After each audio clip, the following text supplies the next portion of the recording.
Welcome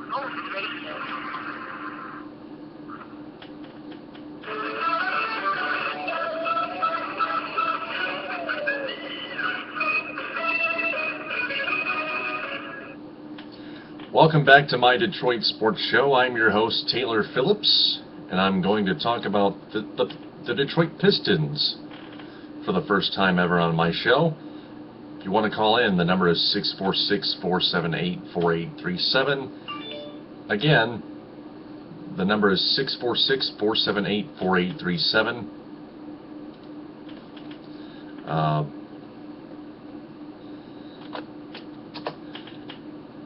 Search me on Facebook, Taylor Phillips, my Detroit Sports page, Taylor Phillips' Detroit Sports page.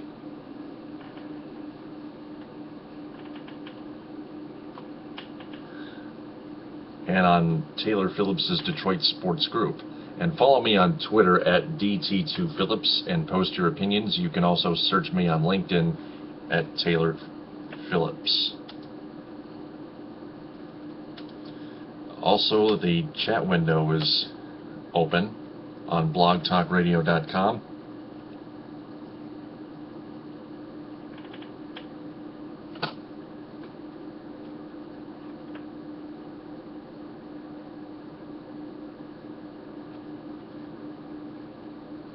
So let's recap the first three games of the regular season for the 2013-2014 Detroit Pistons, shall we?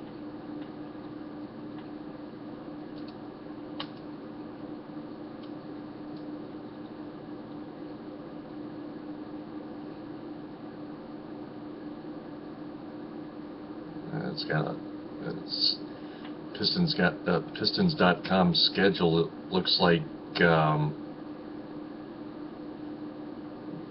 or it's got a new look.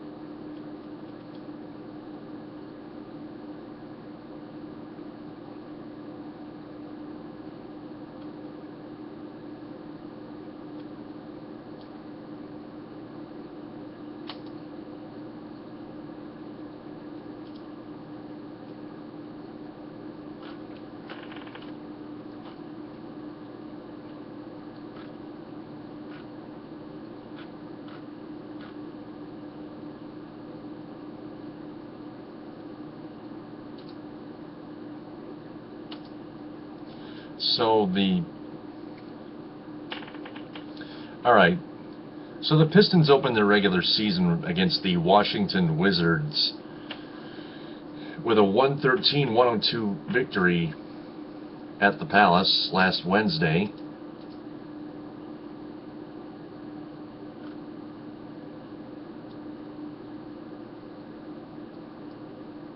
Greg Monroe dominated in the paint with 24 points and 16 rebounds, while Josh Smith recorded 19 points, 5 rebounds, and 5 assists.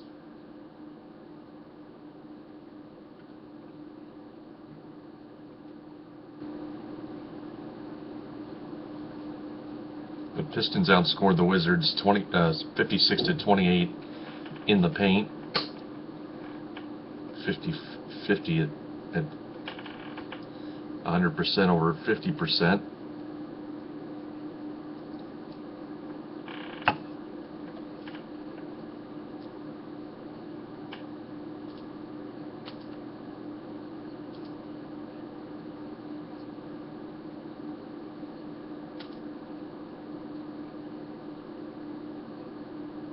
Chauncey Billups had 16 points, 5 assists.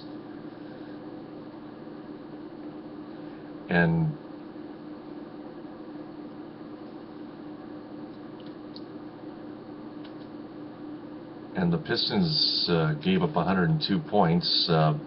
Their defense could have done a lot better, but the Pistons still pulled away with a win.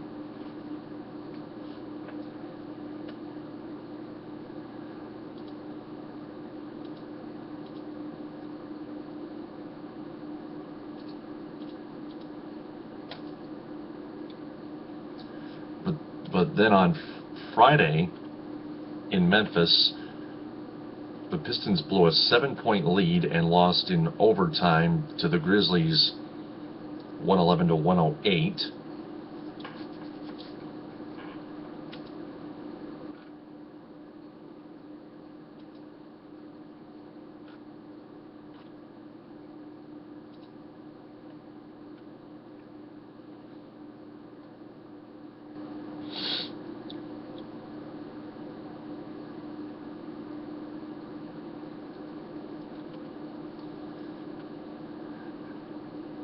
Sorry, I'm trying to get the links here.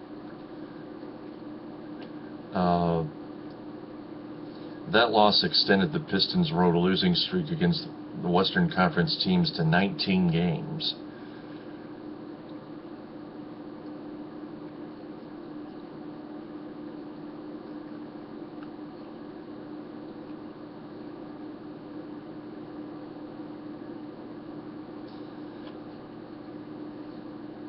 The Pistons try to hold on to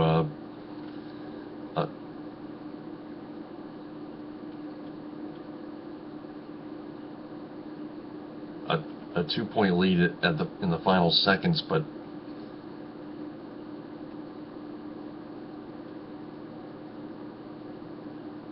Marc Gasol tied the game late with a tip-in.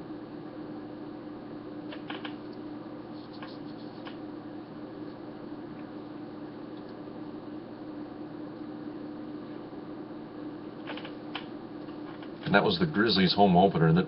They're now 5-14 in home openers. In that loss, the Pistons had trouble corralling the ball on rebounds, and they kept turning the ball over, just like they did in Game 1 of the season. And they carried that to tonight's game back at the Palace against the Boston Celtics. They still managed to win 87-77 despite shooting 58.6% at the free throw line, which really drives me nuts nowadays. It drives all of us nuts. How can you shoot 58.6% at the free throw line and turn the ball over 9 times in one quarter and still win? I guess either the Celtics weren't ready or the Pistons displayed really tough defense. They gave up just 77 points.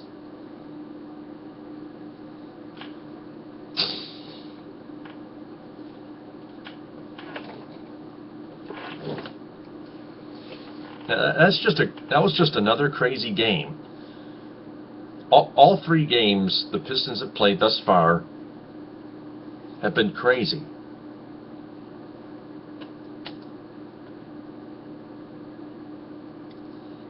Had the Pistons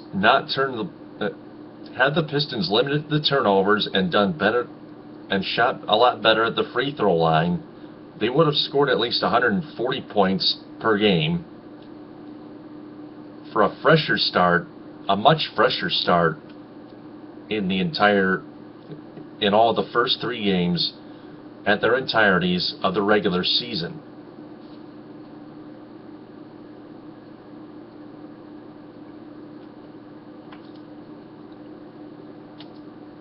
Just about 9.5 minutes into the show,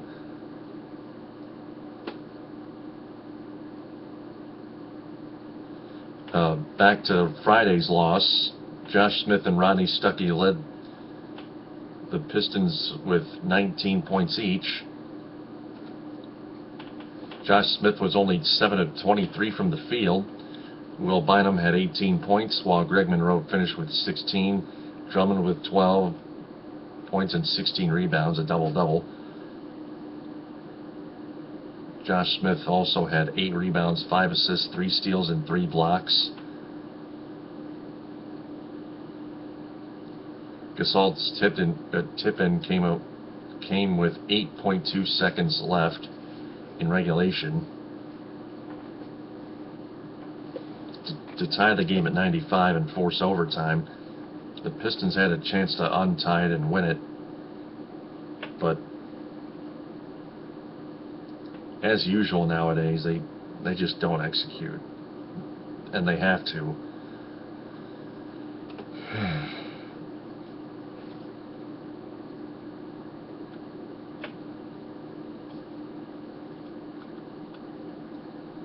And at least one of their games, the Pistons should have won like 142 to 77 earlier tonight against the Boston Celtics at the Palace.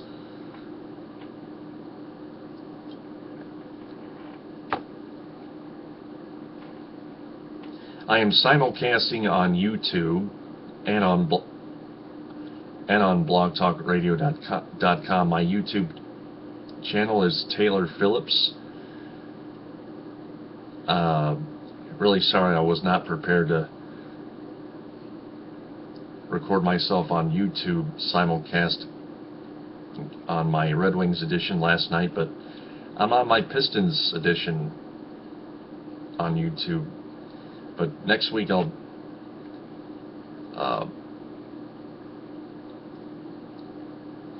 be more prepared. So anyway, the Grizzlies led that game 47-41 at halftime, and the Pistons' largest lead of the game was 87-80.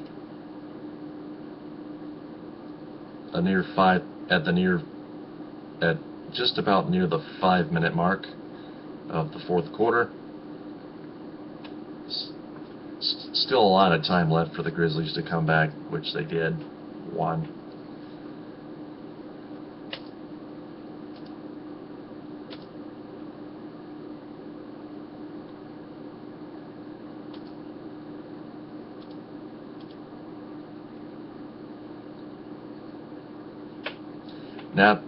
Now to the Pistons-Celtics game at the Palace. Brandon Jennings made his return.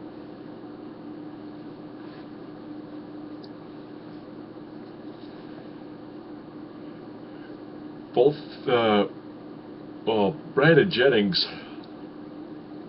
did not start in the game, but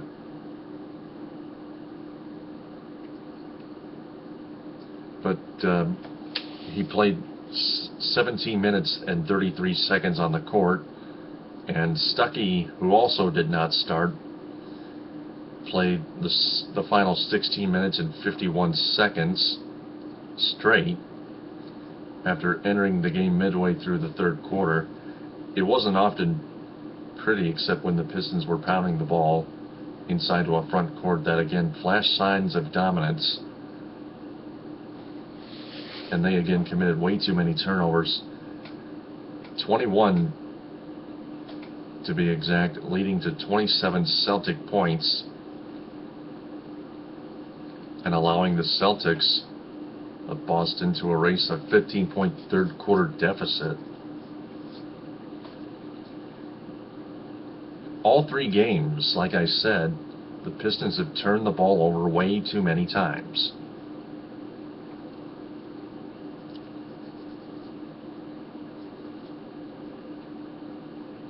I even posted on Facebook by tagging the Pistons official Facebook page, same thing on Twitter, that they've been turning the ball over way too many times, and they need to corral the basketball better, especially on rebounds.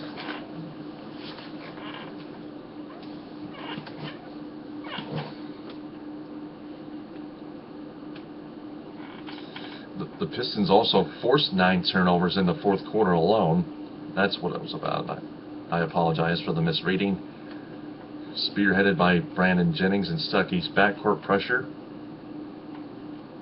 Jennings had 3 of his 4 steals in the final quarter. Stuckey 1 of his 3, and then they forced 3 straight Boston turnovers in a critical 8 stretch after the Celtics, who went ahead by 2 points after a 7-0 run to open the fourth quarter, then fell behind 8 when the Pistons ripped off 10 straight points, cut their deficit to 2 points. The Pistons finished the game on an 8-0 run after that.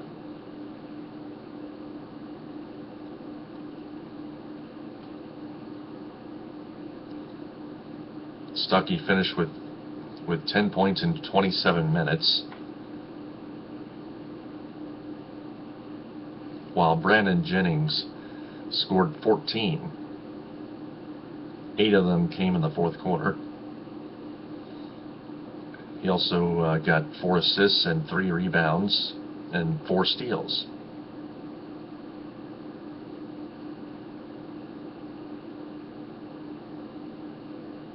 Chauncey Billups pulled the team together and reminding them of the sinking feeling they had after squandering a 6-point lead late in Friday's overtime loss at Memphis.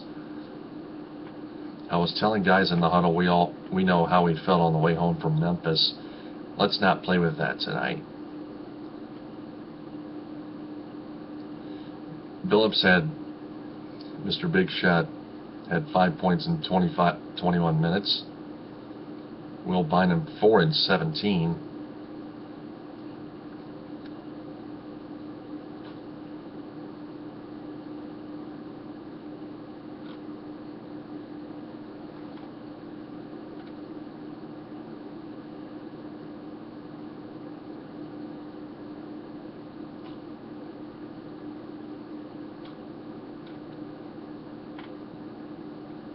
So the Pistons, with that 8-0 run,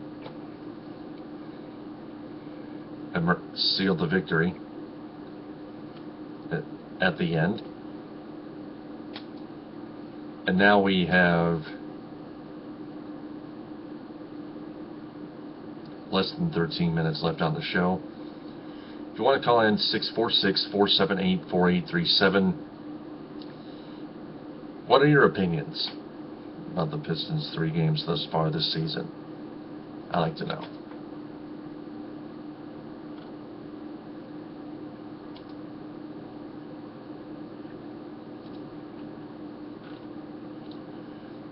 So, the upcoming games here for the Pistons this upcoming week, just 2 of them for this week. Both of them will be at home, but they will both be against 2 top dog teams, 2 very vital playoff teams, to say the least. One of them is their arch rivals, the Indiana Pacers.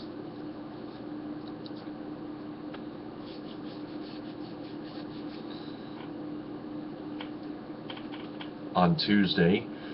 And then Friday they host the Oklahoma City Thunder.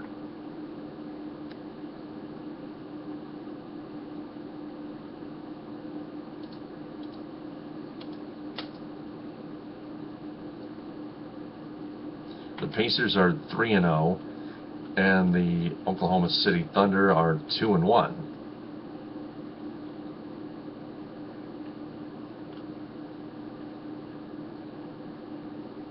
They're also coming off a win too, are the Thunder.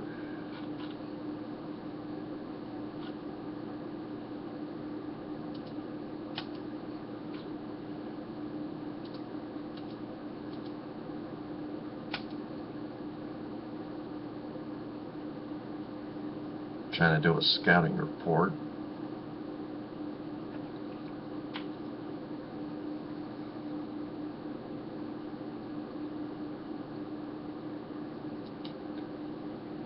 Kevin Durant is their lead. So far, Kevin Durant is their leading scorer. The Thunder scored 35 points tonight with 15 rebounds, 10 assists, and 4 steals. They beat the Phoenix Suns 103 to 96, Their next game is at home against Dallas Mavericks, who are also 2-1.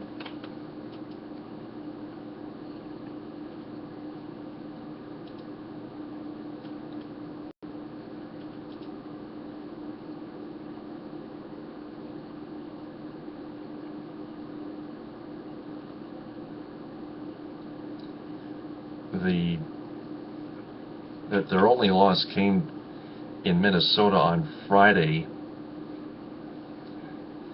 A very bad one, in fact. 181 to the Timberwolves.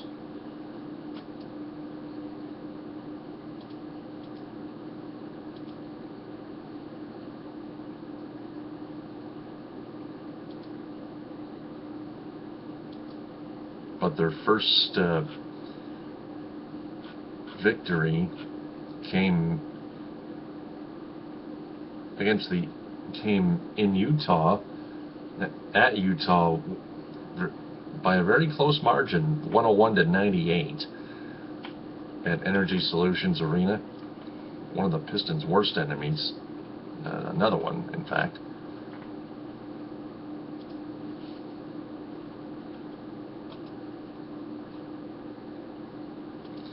But for the Pacers, the Pistons' next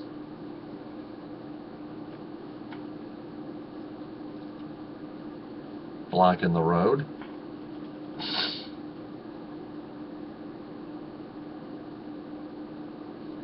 The Pacers are again 3-0.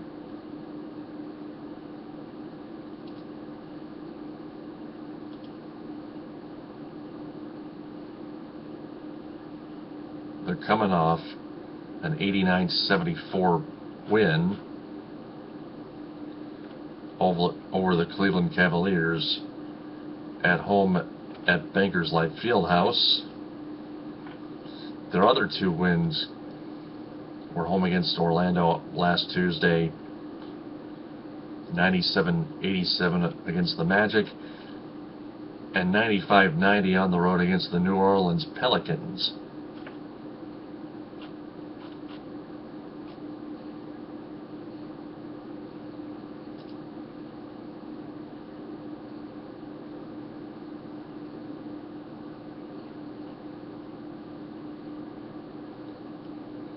They have Paul George, Danny Granger,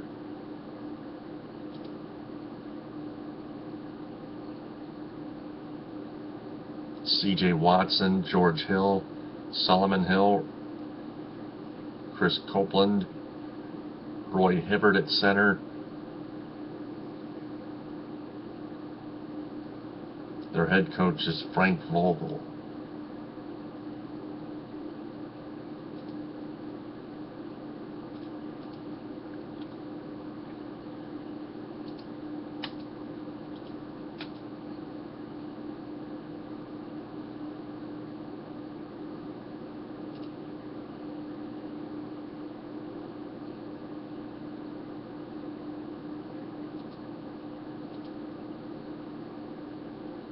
For the Thunder, their head coach is Scott Brooks. They also have Reggie Jackson at guard, Ryan Gomes,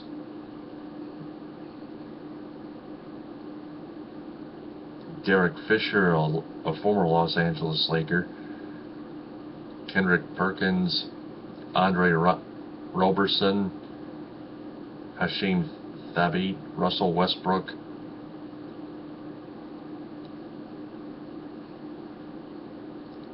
Perry Jones, Jeremy Lamb, Thabo Cephalosha from Switzerland. 7 years of experience in the NBA at 6'7", 222. At guard, number 25. And Sergei Ibaka, forward center from Congo, his 4th season. And Nick Collison and Steve Adams.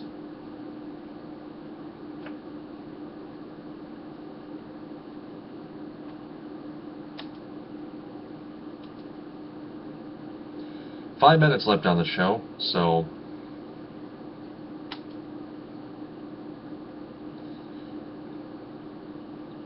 any predictions on how the Pistons will do against the Pacers and Thunder?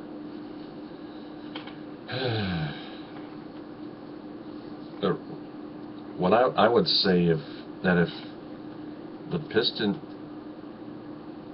would just cut down on the turnovers and take better care of the ball and shoot a lot better at the free throw line more accurately, and keep playing as good defensively as they did against the Celtics, I think they'll be fine against the Pacers, who are a very tough team, very tough, and a very tough arch rival as well. The Pistons are going to have to have more determination, a little more heart.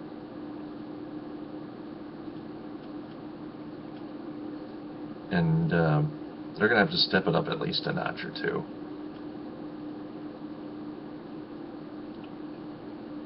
But as Chauncey Billups told them after the Memphis game, he told them to stay calm and just play basketball.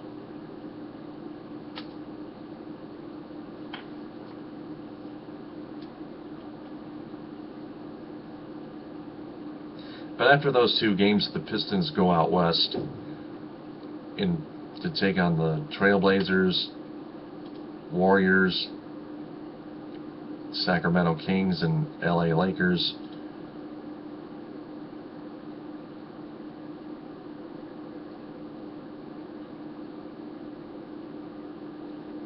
Then they go back. Then they come back home and take on the Knicks on Tuesday the 19th. The road trip is from Monday the 11th to Sunday the 17th.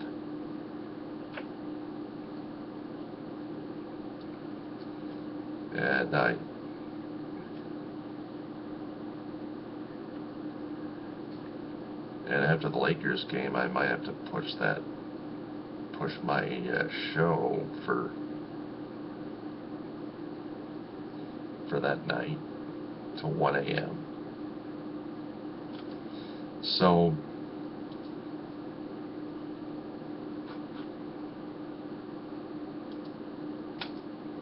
again, better free throw shooting, please, Pistons. And 2 minutes left on the show. And just take better care of the ball and corral the rebounds better too.